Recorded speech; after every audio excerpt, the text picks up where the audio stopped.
Hello? Hello?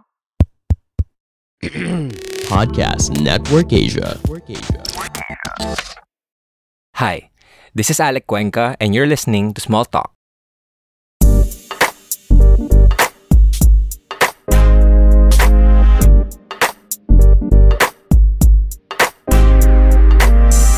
Hey guys, welcome back to Small Talk, small conversations with huge impact. My name is Alec Cuenca and I'm your host. And before anything else, I would like to greet each and every one of you who are listening to the podcast right now. If this is your first time, then I hope that you enjoy this episode. I hope you learned something from this episode. And if you do, go ahead and check out the other episodes because those have amazing insights as well. If you are an avid listener of the podcast, then welcome back. I know that you are enjoying the conversations I'm having with different people, and I'm pretty sure that you're going to enjoy this one as well. Our guest for today is the founder and owner of Asana Yoga Plus Movement, a online studio that utilizes the power of the internet to reach, share, and give value to anyone willing to explore yoga at the comfort of their homes. She's also a business development specialist at Studio 5 Design and a super host at Airbnb. Our guest for today has been teaching yoga and sharing the message of mindful living and wellness since 2013. As a mentor, she has hosted talks about self-love, leadership, being a high-value human being, and other topics related to mental and emotional health. She is also a content creator on Instagram, YouTube, and TikTok. Lastly, she hosts the show or co-hosts the show Mindset Matter on Facebook every single week. Let's all welcome Miss Rix Hernandez. Welcome to the show, Rix. Hi, Alec, and hi, guys. What a lovely intro. Thank you so much for having me here. I am so excited to be here. Yeah, no, it's my pleasure. I'm trying to get people that, kind of things the same way that I think, kind of value the same way I value self-help and self-love and self-care. So once I was looking for potential guests, you're easily at the top of my mind. I say, I gotta have Rix on the show. So thank you so much. This is my pleasure. And I know that you have a lot of projects right now, but so let's get this thing started. I have a lot of questions. First and foremost, I want to ask, can you tell us a little bit more about Rix Hernandez? How did you get into this industry of self-help? Okay, well, my journey in the self-help realm started about 8 years ago when I made a very deliberate and conscious decision to do something very simple, which was to stick to an exercise routine. It sounds pretty common for everybody to commit to that, but a lot fail. And so I often wondered, how come some people get to the end result? Why do they get to the after shot, from the before to the after? They look so happy. They look so great. It's so hard to get to that. But I wonder, what if I just went with the discipline and just followed the people that went ahead and became successful in that department, which is fitness, and just do the thing, just do the work. And so I decided to do that. And I started to discover that if you want to get to that goal, which is pretty tough, you gotta have a lot of good mindset, stuff in check, you have to be prepared for the uphill battle. You have to be strong mentally and things like that. And just from that one decision, I guess you could call it like a seed. I always tell people about this journey and I say, well, it's more of like a seed. It was just a tiny thought that I nurtured and grew, and it led me to so many beautiful experiences, such as putting up my own studio. And eventually, after 8 years, like right now, I am a motivational and inspirational speaker for online. And yeah, so that has been my journey. I love that how you said it's just a seed, that it all started with a thought. I think a lot of people, or people who actually achieve their dreams or their goals, it all started with an idea, a seed. Have you always dreamed of being in the self-help industry, or are you always like this before as growing up? You're always the inspiring one, the outgoing one, the motivational one. Can you tell us a little bit more about that? Okay, well, the truth is, no. I remember maybe 10 years ago, there was this person. She was into Reiki and yoga and crystals and all like that, like the classic stereotypical yoga type of person, vegan and all of that. And at that time, I was not into health and fitness and yoga and mindfulness or even meditation. Meditation sounded like such a strange thing to do, you know? So she saw me at the beach and she was just like, you know what? You look like you would be a really great yoga teacher. And I remember laughing super loud at that because I was like, me? How could you say that? You don't even know me. And like, oh my gosh, my lifestyle is just totally not Zen or whatever you guys call it. And I just remember being so closed off to that, and I just laughed at it. And then 2 years passed, and I came across that decision to exercise. And what happened was, in my exercise program, I had one day of the week wherein it had to be yoga, and I'm pretty like competitive. So I forced myself to do the yoga and the mindfulness.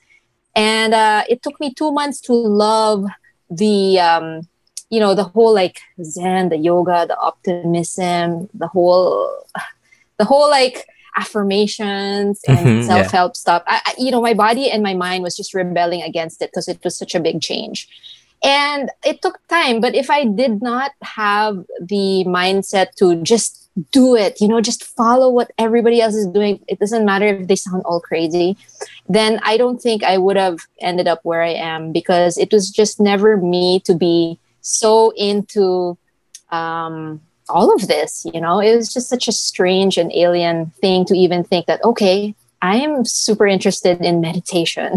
But before I was like, that's weird. So no, it didn't come naturally. I'm a very, very shy. I was a very shy person, but right now, like, I can talk to anybody because the confidence has been built up.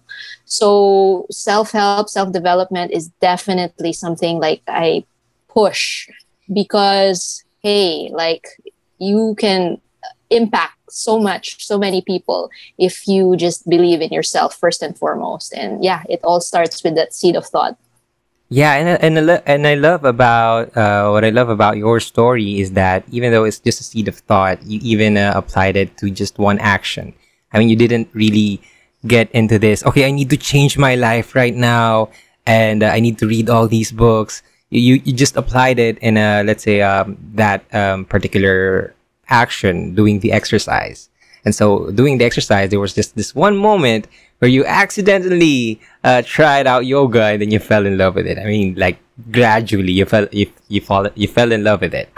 And I think that's what most people don't see with self-help and self-improvement, that they don't actually need to have these massive changes, and that they just need to at least try things out in a different way. When they come into the new day, they just need to try things out, and eventually they will learn different stuff about themselves that can not only change their life, but change other people's lives as well. So I really appreciate your story.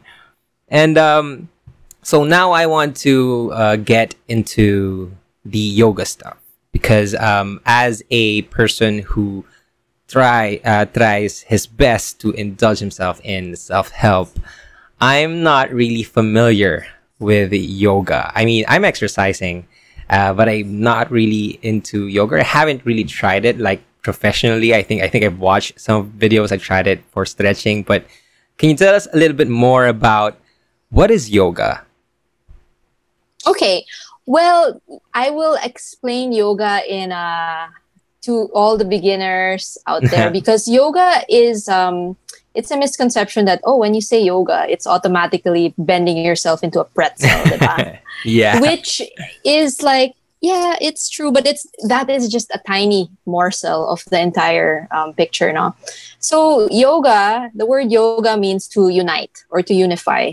The literal meaning of yoga is to yoke. And a yoke is the contraption they attach to a cow or an animal Mm-hmm. that connects that cow to the cart, diba?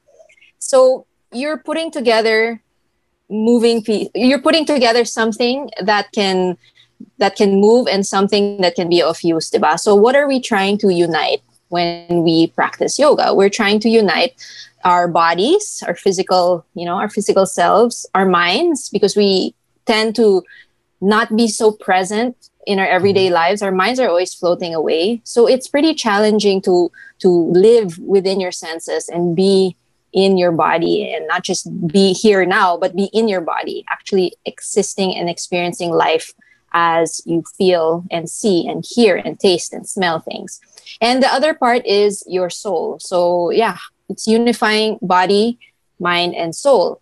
And so with the practice of yoga, there are many kinds of practices to achieve doing yoga, which is, bringing together body, mind, and soul. For example, the poses and the westernized yoga that you see everywhere, where, there's a yoga mat, there's a yoga studio, that is called asanas. Asana it means yoga pose or yoga posture, because through the physical poses, you use the poses as tools to help you achieve the connection of the unification of your body, mind, and soul. That's why it's very it's a little bit slow. There's a lot of mindfulness. It can be as intense as your teacher or instructor will make it, or it can be as gentle and calming as you want it to be as well. Other forms of yoga are like just meditation. If you just sit there, and it's a discipline wherein you have to be completely mindful and aware, but you're just sitting down, you're not stretching, you're not bending yourself into a pretzel, that is still yoga. There are so many kinds that they apply these practices into the religious aspects na, kasi it's a way for them to sit still and pray or something like that. Kaya people mix and think that yoga is like a religion, or but it's not. It's like it's totally different. It's so vast, and if you explore, you can go as deep and ancient and traditional as you want, or you can go towards the more modern route, which is a more athletic style of yoga where you burn calories, you sweat, you get strong, you condition your body. And it's amazing. It's a whole different world, and it's a very intelligent way to practice. Anybody can benefit from yoga because, again, it's not like boxing where, okay, you're boxing, it's a sport. It's not like track and field, it's a sport. In fact, everybody else that practices martial arts or whatever sports, they can benefit from yoga because it brings to the table something special that you don't get from just running on a treadmill or something like that. Okay, that's a really great way of explaining yoga, and I got a lot of questions. But first and foremost, I am now more interested in yoga because I didn't know that it was a practice. I mean, meditation is yoga.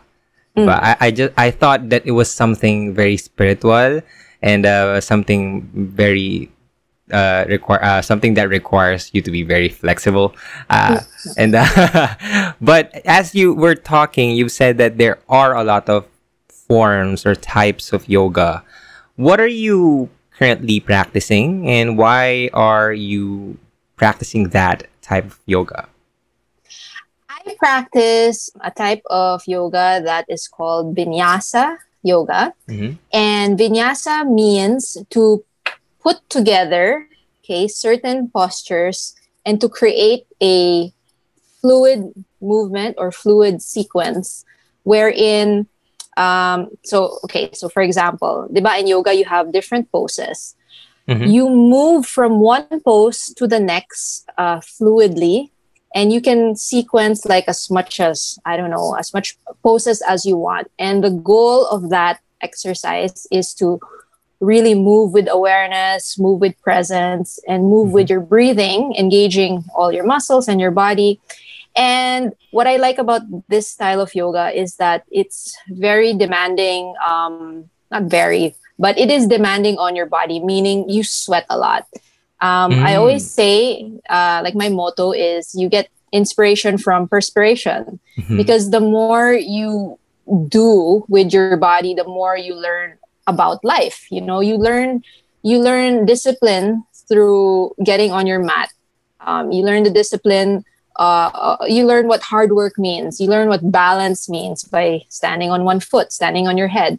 You learn how to take risks, because in some yoga poses, like, you have to practice standing on your head. And, you know, learning to stand on your hands or your head takes you have to fall over and over again a million times before you get it. So what are you practicing? You're practicing risk taking. You can take that, the bravery, the overcoming of fear and all of that. You can take that out into life, diba? And you make better decisions that way. Parang how you calculate things are different because you practice it on your mat. When you're in your body and you're trying to get yourself to perform these poses, and at the same time with vinyasa kasi, it encourages you to play around the edges. So that means like you go at your maximum, but you don't go so much wherein you get super tired or you get super burnt out. So it's kind of like doing your best, but knowing that, okay, if you push yourself a little bit more, you fall off, you get tired. And, you know, a practice is about, you can do 30 minutes, but the classes that you take outside are usually an hour, sometimes 90 minutes. So parang how are you going to manage your energy for 90 minutes? Diba? So it's a very interesting approach for exercise. It's actually an intelligent way to move your body, because it also tickles your brain, tickles your mind to think about other things aside from just, oh, I'm stretching, I'm getting flexible, like, you know. Do you match it with other types of exercises? Can you do yoga and at the same time weightlifting, or do cardio at the same time?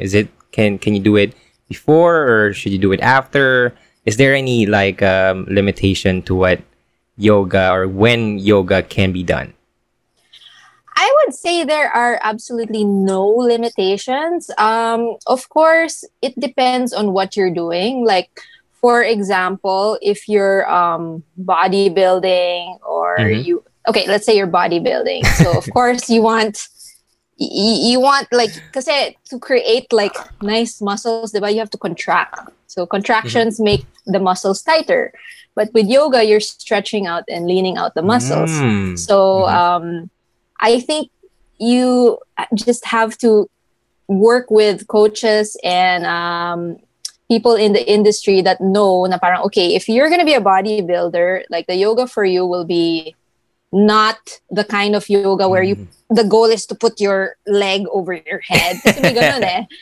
Some practices are like that. Na parang, okay, leg over the head, and you do all of these crazy things. So there is definitely something for everybody. You just have to give it a chance. Kasi other people, they're not aware that there are many different kinds to explore. So just because they enter one certain class that's not tailor fit for them, they think, yoga is hard, and then they give up on it. It's not for me. Yeah. Before we actually go on, I have a lot of questions more to ask. Before we actually head to the next question, let me just invite all our listeners to check out the other podcast under Podcast Network Asia, and I hope that you like this one. Psst, kailan ka last nag-joyride?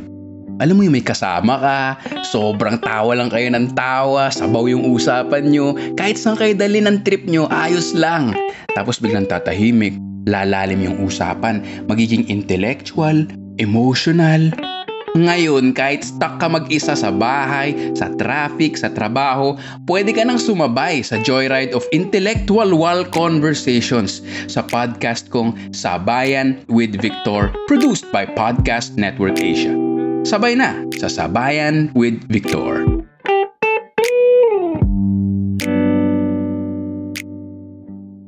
When you're entering into yoga practice, do you have any intentions that you set? Or you just, okay, whatever I learn from this yoga experience, I learn it that way? Always, always, always, it starts with an intention. Mm-hmm. And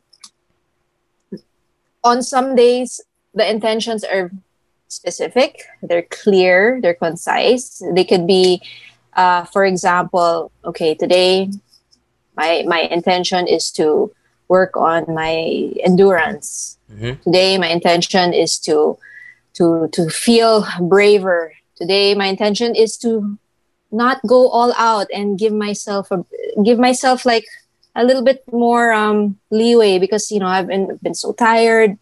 So my intention today is just to be more gentle. Can be like that. And then on some days you don't know what to say. You know what? My intention is just to be mindful of my breathing. And then as you practice, of course, it can evolve. You can always go back to the intention. Because when the class or the practice gets challenging na, you need to go back to something to remind you why you even got on the mat in the first place. And it's a very powerful thing to remember, because yoga is not easy. It's hard, especially for the people that get bored with sometimes, kasi it can get slow.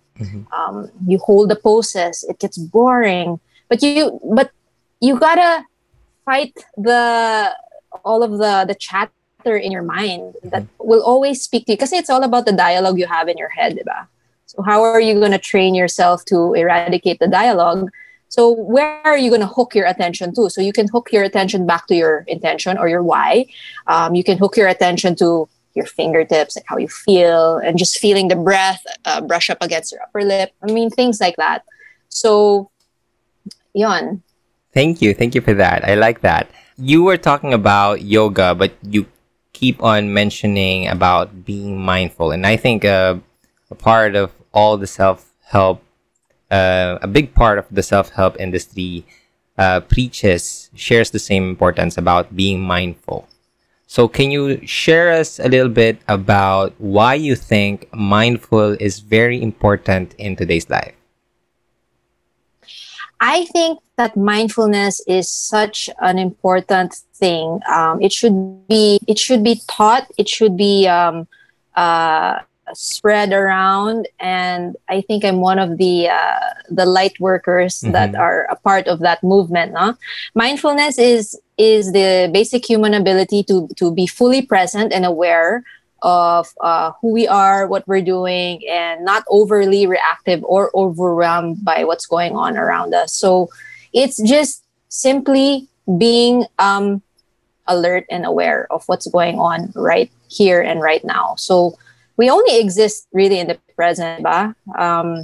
Yesterday is gone and tomorrow doesn't even exist yet. So being mindful allows you to stay where it matters, which is now. A lot of great decisions come from being mindful of your thoughts, being mindful of your next steps, being mindful of the lessons that were taught to you from your experiences yesterday or last year, and so on and so forth. So I think mindfulness is it sounds very easy, because it is, but because it's so easy, people don't think it's important.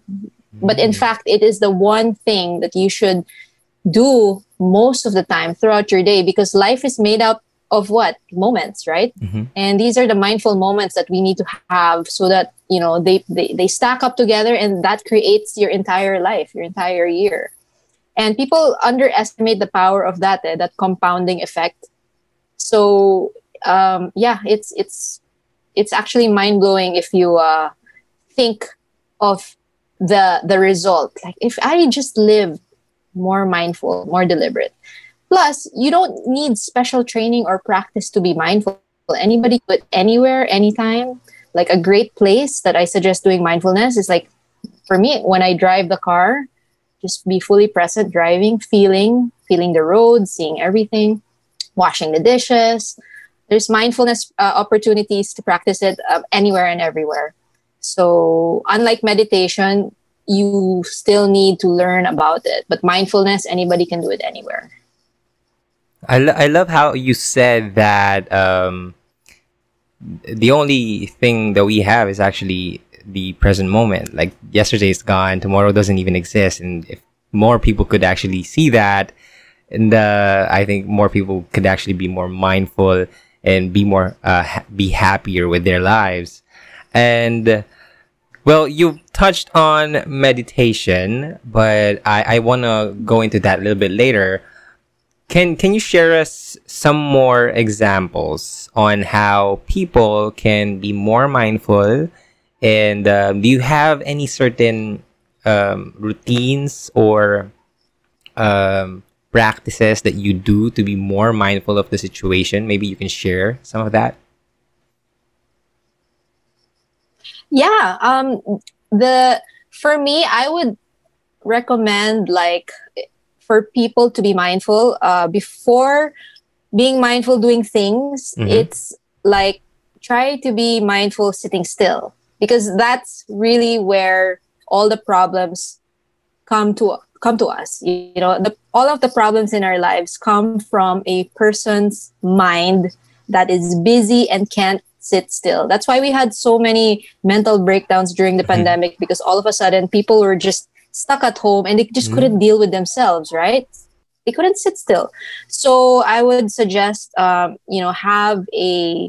just take it in very small durations, like find a quiet place, sit down, sit up straight, be mindful of your posture. And there are so many YouTube videos out there to help guide you into a mindfulness meditation where it's just simply learning how to feel your body, your posture, your breathing. And then slowly or gradually, you're going to start to be good at identifying thoughts coming in. And you're going to learn how to be able to allow thoughts to just go out without entertaining them. You'll spot when you're starting to entertain a thought. Sometimes kasi we don't know na, oh my God, I've been entertaining this thought for 30 minutes. So you get better at it. Like with anything, you got to practice it and that muscle will grow. So yeah, sit still. I think in a quiet place, free from distractions, put your phone away is a great way to start. Here, yeah, you heard that, guys. Put your phone away. And I really am enjoying this conversation because I feel like we're actually talking about some practical stuff that people can check out or try. First, if they want to do exercise, if they're already exercising, then they can try yoga at their homes, watch YouTube videos. And the next level is we can be more mindful, and we can do that by sitting down first before we can be mindful of other things like driving and cooking and all that stuff. And now let's try to touch on the next level of being mindful or being connected with helping your body and mind and spirit connect, which is the meditation. And I've have read from Jay Shetty's new book. He was a former monk, and he was talking a lot about meditation, how it is very, very important. But I just want to ask you, are you practicing meditation every single day, or do you make a habit out of it? What do you think is the main benefit of doing meditation? The main benefit of doing meditation is really to remove that inner dialogue that we have in our head that's constantly nagging or saying unnecessary things to us or about situations that have already happened. Like, our minds, we tend to ruminate on things from the past, right? And it's just such a natural thing for it to do. And the more we allow it to do that, the more it practices how to become good at it. And so if you don't put your attention into, okay, I gotta stop this before it goes out of control, right? Then you never will. And that's why you have a lot of old people that have the same toxic thinking patterns and they never change. And, it's hard to teach old dogs new tricks. You have all of those things.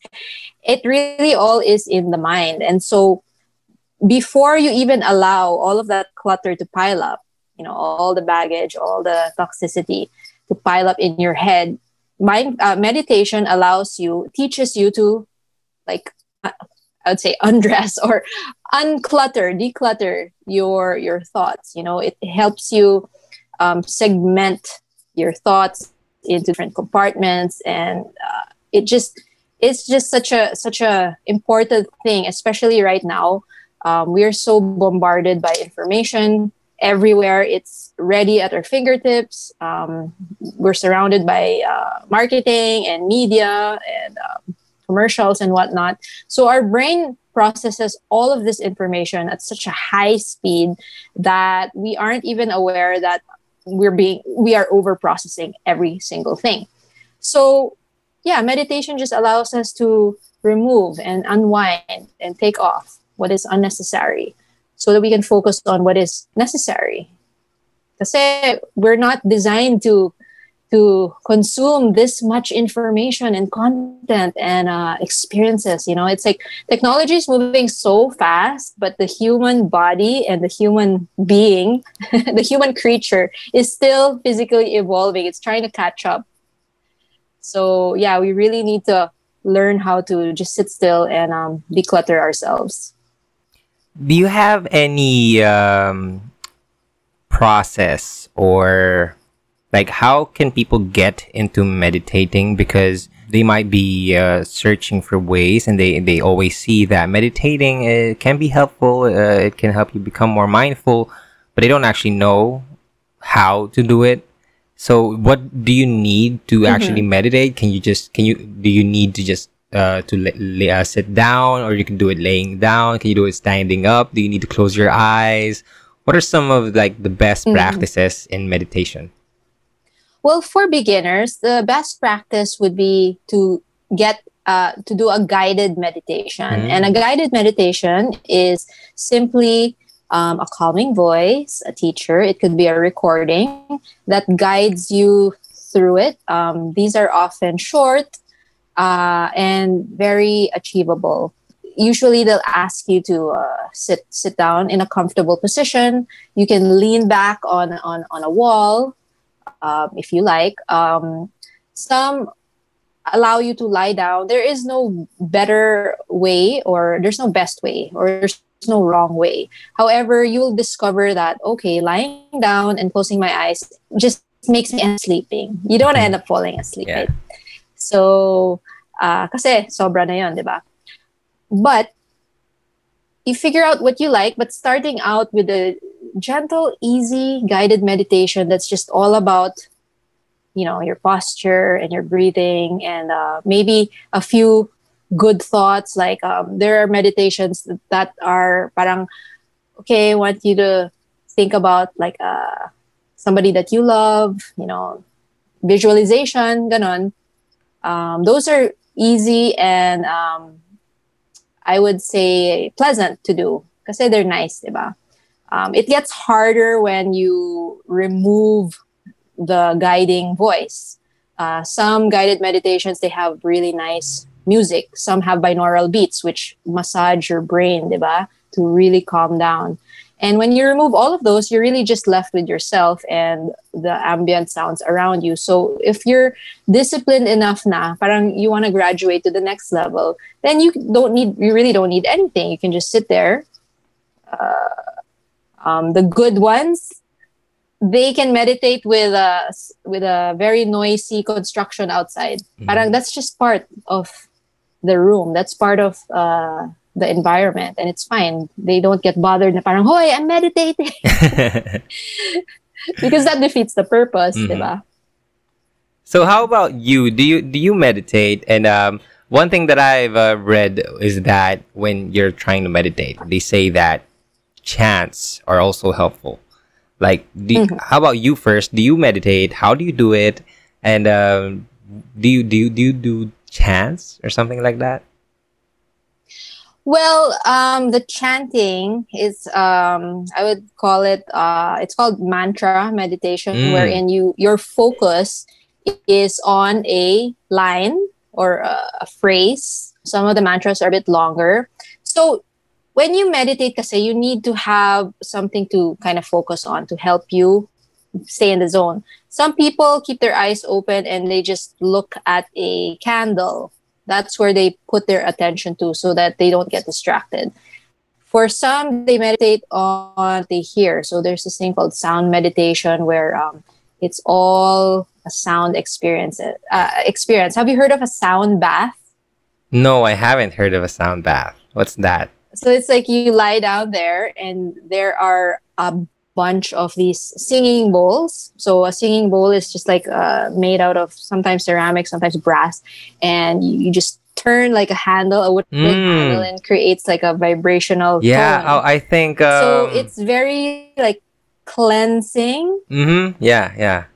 I think one of my friend from Japan, I think when he bought beads like this one, I think he applied the chants or that sound, and he also uses like he tries to burn something and with that smoke, and then he uses that sound. So I think I saw one of those stuff.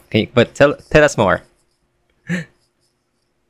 So yeah, the singing bowls are they vibrate kasi at a certain frequency and your brain will match it, diba? So parang it's relaxing and everything. So there are different kinds of meditations that you can enjoy. Like I personally, my favorite is moving meditation and walking meditation. So it's movement. You're fully immersed in the movement of your hands, your body. You link your breathing with your movement. So it becomes like a dance and it's so serene. It's a little bit hypnotic, if I may say. And it's wonderful. It gets you like in this state. It's called like a flow state wherein time doesn't exist, you know? And it's such a wonderful place to be in because you feel completely immersed in now, in what's happening now. You're fully alive because all your senses are up. So yeah, I like moving meditation. I like sound meditation is one of my favorite things as well. And on some days wherein I just want it peaceful and quiet, just the basic, back to basics is always like the best, where you just sit in a room where it's quiet. So ideally really early in the morning when everybody's asleep. And that's it. You're just there listening to nothing, not even listening. You're just with yourself. That's amazing. I mean, that's like the only thing that I do.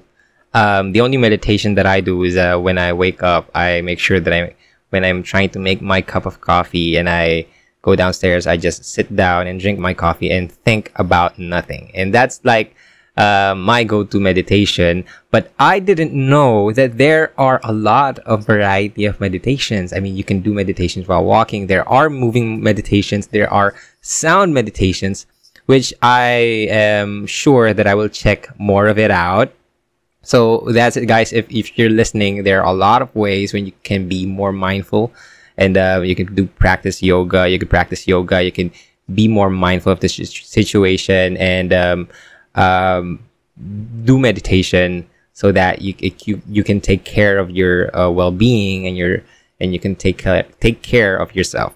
Now, Rex, now I wanna head on to because I've met you through a friend that I met on YouTube, and he just told me that I think you guys should connect. I mean, you're both doing the same stuff, but so when I search about you, you are not yet that busy with content creation, but now you're just everywhere. I mean, you're doing TikToks.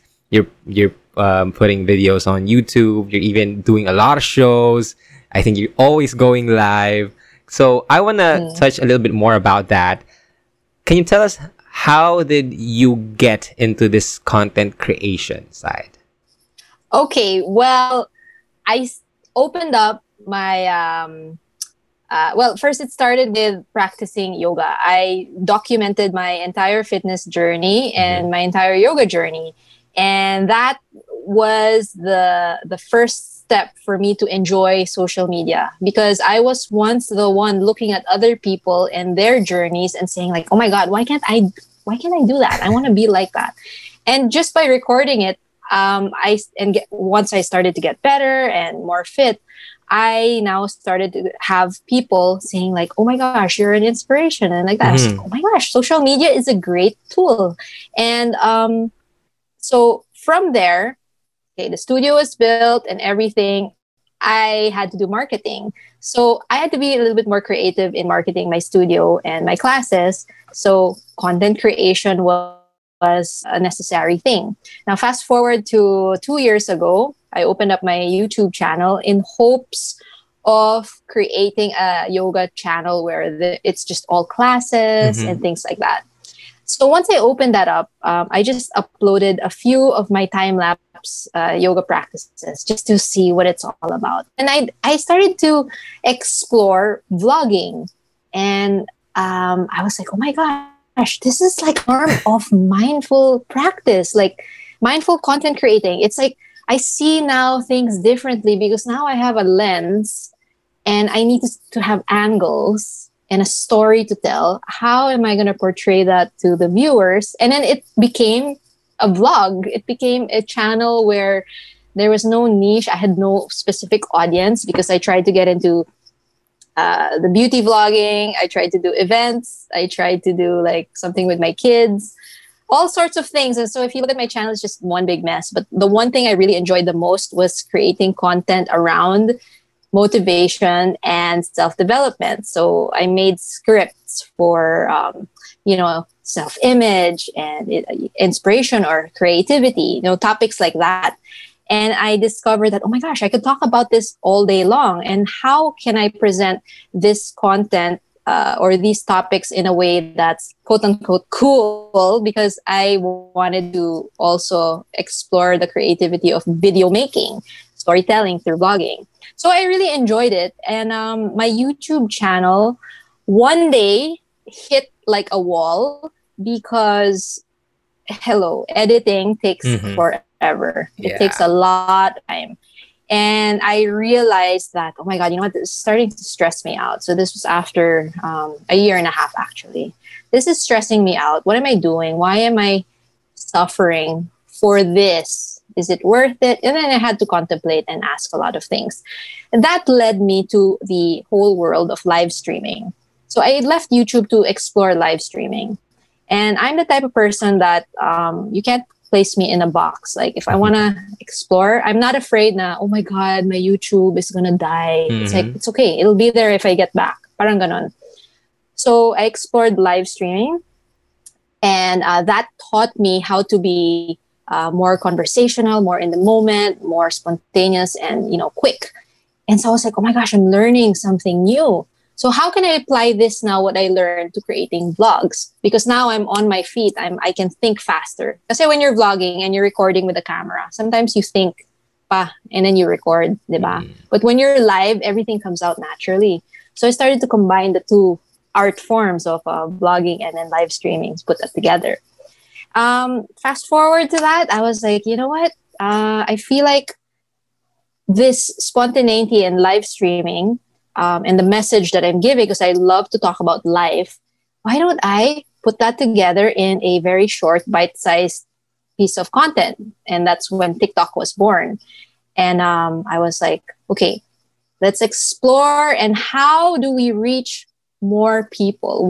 How do we hit the algorithm so that more people can hear these messages? I don't do dances. I don't do the trending TikTok stuff. So I said, okay, you know what? I'll be the ate or the tita of TikTok talking about motivation. And then I saw you. I found you through Adrian. And I was like, oh my God, like he's got so much content, so much followers. And that inspired me. That gave me like a little bit of a push na parang, oh my God, okay, I have a chance to spread a message using the platform that I so despised before. Because, when you say TikTok, right, it's like, oh my God, the dances. So, and I push people to create content because it really is a form of being mindful, If you're not mindful, you end up doing stupid things and saying stupid things online, right? And that's it. Like it snowballed from there. And right now, parang, I have Mindset Matters. I can go live stream every single day. I never run out of things to say. Wherein before, creating content was so hard, diba?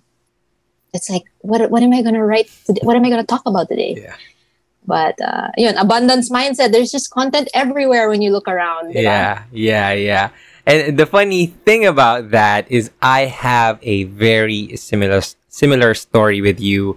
And at the same time, when I started podcasting and creating content for TikTok, I hit a wall on YouTube, and I wasn't really uploading anymore because I felt like while it was fun and the editing was not really easy at all, and it was just taking too much time for me, but it didn't give me the fulfillment that I was looking for.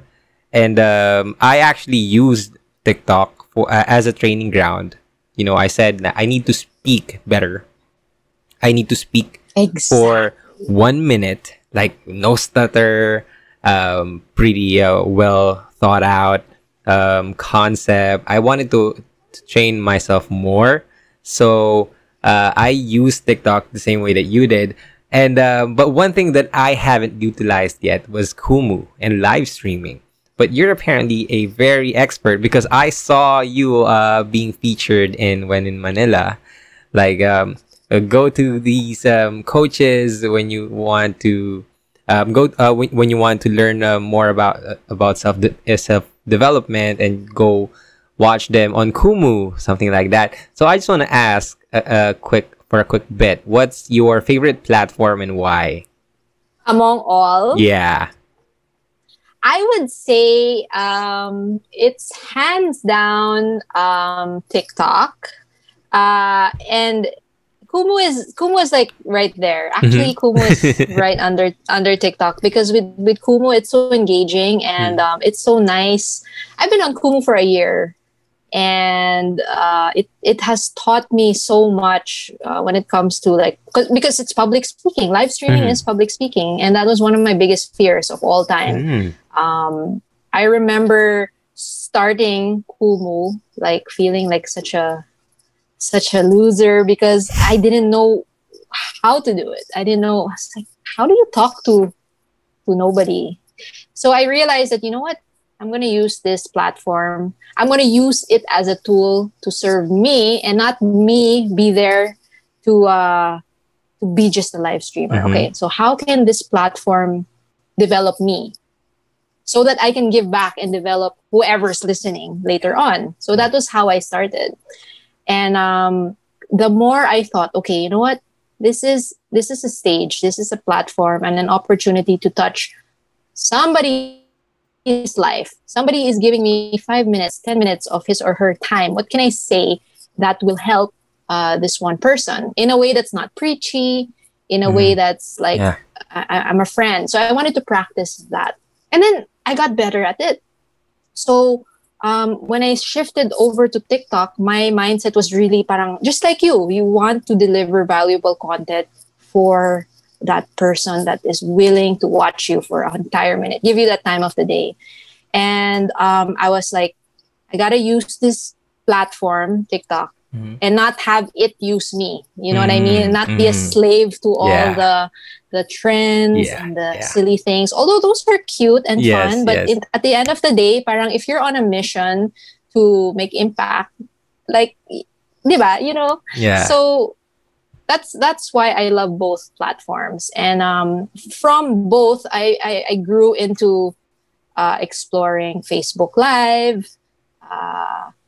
And yeah, I even tried to do a podcast to record it. I recorded, I did, and I didn't publish it long, but I was like, okay, I want to feel the workflow of podcasting.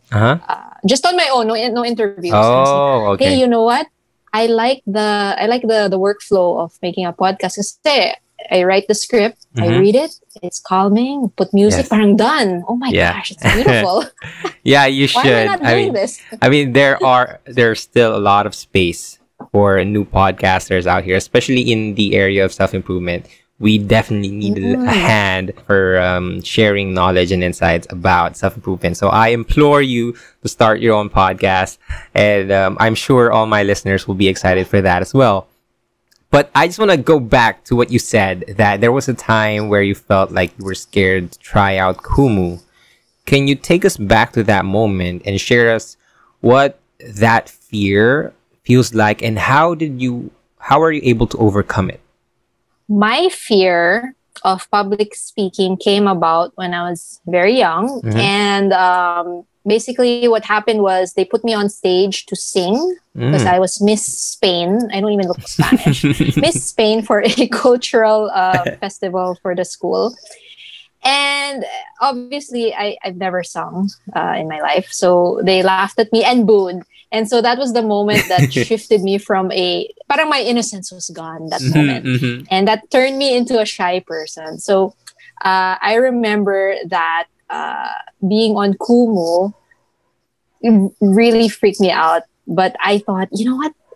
I think it's pretty cool to be able to speak and make friends like very easily. So my intention for joining Kumu wasn't to motivate anybody. It was just to simply make friends. That's it. And I was like, okay, how do you make friends? Usually in a social gathering, it's people that want to talk to me that make friends with me. Like if you don't talk to me, it's okay. I don't care. Like I'm fine by myself. But I was like, you know what? I gotta be better at this. I can't just always be a yoga teacher and not also know how to be sociable, especially to people who aren't interested in yoga. Parang what? I'm not gonna talk to them, na? So I wanted to develop that social skill. And I remember on Kumu, on my first day, I had like one viewer. So I was like, oh my God, this is even scarier. Because at least if you have 10, yeah. you know? I was like, oh my God, one. So I was just like, hi, my name is Rix. You know what? I'm going to read you a book. So I just got the book. I read it. The person left. So I was like, darn it. Like, what have I done? Like, I offended him. So I was like, oh, you know what? People would want siguro na I talk to them. I look at them. So I learned from that day na parang, no, a live stream isn't a radio. If you want to just listen to somebody not minding you, just turn on the radio. And, diba? So I was like, they want interaction. So I would read. So the next day I started to read the book and look at them and be like, is this okay? Do you like this? Like, do you want me to read another one? And then later on, that person who had the patience to bear with me was like, ate, they call me ate. What's your favorite food? I was like, wait a minute, I'm reading you The Success Principles by Jack Canfield and you're asking me about my favorite food? I'm like, so I mentioned something and like, oh my gosh, me too. Like, where do you like to eat? Like, what's your favorite thing? So the person was interested to getting to know me as the person on the screen. And then I realized, oh my gosh, it's about them. It's about what they want, what they want to talk about. So I started to shift to that. And I stopped worrying about, okay, what am I going to talk about today? Because when you're in a live stream and when you're on Kumu, it's more of, okay, you know what? What do you guys want to talk about today? Let's see. So I learned how to make content on the go through live streaming. And then with all the self-development and self-help knowledge that I have, I would just sprinkle it on top like a garnish throughout the conversation. And then it worked out. And it's been great. That's how I was able to grow my Kumu following. And that's really beautiful what you put with live streaming. I didn't see it in that way, that live streaming is actually a mindfulness practice. Like when you are talking with your viewers on a live stream, it's about what they are thinking at that moment, what they want to talk about at that moment. So somehow it's a mindfulness practice. And I'm really amazed by that thought. I didn't when I was trying to create my live streams in TikTok. I'm always I need to create a content. I need to write a script before, but yeah, I always get lost in this. I'm just reading them. I'm just reading all of their chats, and that's where they are more responsive, and that's how they like it more. And so, I learned to decrease the very strict and content type in live stream and just be present at the live stream. So, I still have a lot of questions, but I don't think we can go through all of them. I just want to ask you, I know there are a lot of people who are maybe knowing themselves that they can share knowledge and share their reflections and experiences in life, but they are scared of being out there in social media.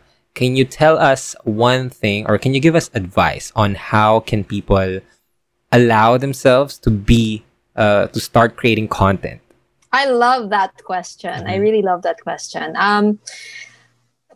So many people are afraid to put themselves out for irrational fears of being judged, being laughed at, and so on and so forth. But it's mainly because they don't believe that they deserve to be out there. I think it starts with that.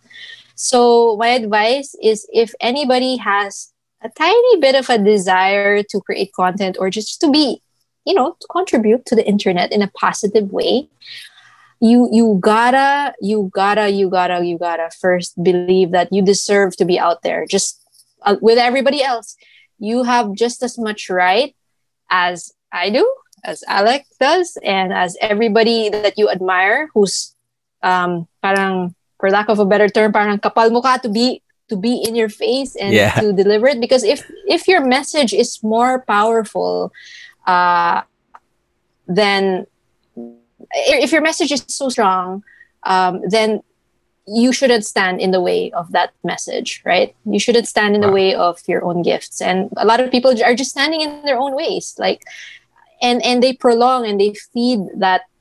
What if they laugh at me? What if you become successful? What if you develop and you blossom? What if that happens? So why don't you focus on that what if instead of, ay, papagtawanan ako and everything. I had to go through it. I had to go through the cringy moments, but you got to go through the cringy and the bad content to get to the better and then the best. And it's a journey. So, but you got to start somewhere. That's beautiful. Believe that you deserve, not just believe in yourself, believe that you deserve and you have the right to do it. That's a game changer right there. I love that. Some people, they have a strong message, but they're just standing in their own way. Get out of your own way, guys, and start creating. And if you're, I know that you guys are maybe listening to this or maybe seeing this on TikTok and seeing these people got lucky and all that stuff. No, we had gone through the cringy moments, that there was no one watching, that there was one listener, there was one viewer, but we knew that our message was too important for us to just, step down and stop on trying to become a person that can help someone's life or someone else. So please, guys, I know that you are hearing this, and if you are hearing this, don't just hear this, apply this in your life and start creating to have a better life.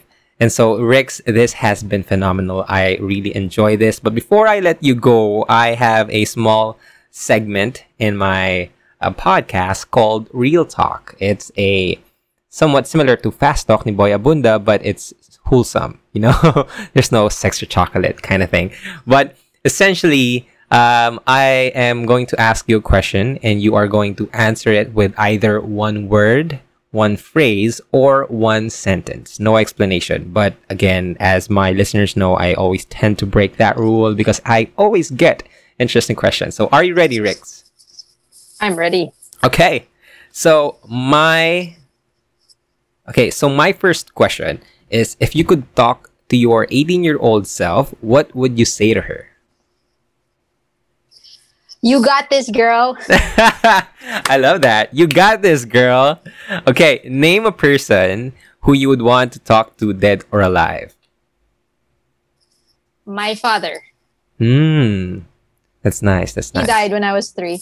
Oh, really? I'm really sorry to hear that. But I'm sure he will be also excited to probably get that chance to talk with you again. So my next question is, if you were an animal, what would you be? Unicorn. Unicorn. Okay, this is where I cut this. I always get interesting answers to this one. Can you tell us a little bit more? Why unicorn? Oh my goodness. Because they're magical and they make everything. Kasi there was once somebody that told me in my childhood who prayed over me, and I was like, you know what? Everything you touch will turn into gold. Parang that was the prophecy. And like I don't believe that things just happen. You gotta make it happen. So I remember that phrase at the time when I wasn't making anything happen in my life. Nothing was happening. So I was like, you know what? Anything that I touch, any project that I do, I'm gonna pursue excellence. Not perfection, but excellence. I'm gonna make everything gold, quote unquote. And I tried to live by that. It became like a core belief and value. So parang when I think of a unicorn, oh my gosh, it makes everything beautiful. Yeah, it's a magical creature. And yes, guys, a unicorn is an animal. So we are going to accept that answer. My next question is, if you could change one thing in this world, what would it be? Change one thing in the world. More nature. More in the nature. city. Yes, more nature. More nature. I In the think city. we need that. There's just a Yes. peaceful blessing that the environment gives us. So we need to have more nature in the city. Okay. Last question. Or less concrete. Yeah. Less concrete. Yeah. Do you want to go back to the times where people would live off from trees and all that stuff? But yeah. But Is that the question? no, that's not the question. My last question, Rex, is, what do you want your legacy to be known for? Well, at the moment, I want to be known as an ambassador of happiness.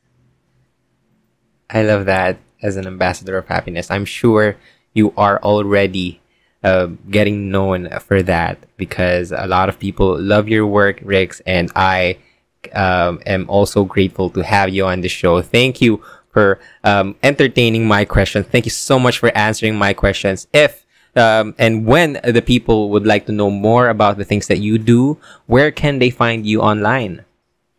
They can find me, guys. You guys can find me online. I just changed and rebrand my Facebook page. It's called Rick's TV. This is where I'll be dumping all my video content. You can find me on Instagram. I'm pretty active on Instagram stories. That's Rix_Hernandez. Kumu, Rix_Hernandez, for almost daily live streams in the morning for your morning dose of motivation. And I'm on TikTok for your bite-sized motivation, Rix_Hernandez as well. And we And I'm are on YouTube, but yeah. yeah, we are also going to wait for your podcast, Rix. And if you guys love the content that I put out, I am sure that you will love Rix's work as well. So go check her out, follow her everywhere, and consume every single thing that she creates, because it's just a game changer. So again, Rix, thank you so much for joining me today and sharing me your experiences and your insights about the different questions that I have. I really appreciate it, and I can't wait to talk more about you, to create more projects with you. And with that, guys, I am ending this episode. I hope you guys loved it. I hope you guys enjoyed this episode. I hope you guys learned something from this episode. If you do, go ahead and share it on Instagram, and do not forget to tag me at Small Talk Podcast. And if you're on Apple Podcasts, please do not forget to leave this podcast a rating and review, because I will highly appreciate it. So again, thank you so much, Rix. Any last words? Thank you so much, Alec. Alec, keep doing what you're doing. Keep inspiring. My last words are for you. You are such a blessing to everybody, to the world. We love you, and we love your work. No, we're just doing what we're supposed to do here, and it's all God's work. We're just doing the little things on earth. But yes, thank you so much for that. Yes. And that's all, guys, for this episode. My name is Alec Cuenca. This is Small Talk, small conversations with huge impact. And I will talk to you guys next episode. Bye-bye.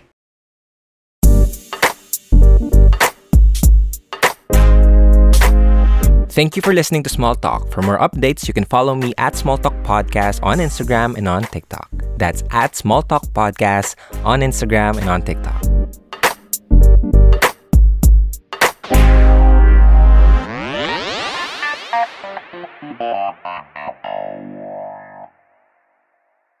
The views and opinions expressed by the podcast creators, hosts, and guests do not necessarily reflect the official policy and position of Podcast Network Asia. Any content provided by the people on the podcast are of their own opinion and are not intended to malign any religion, ethnic group, club, organization, company, individual, or anyone or anything.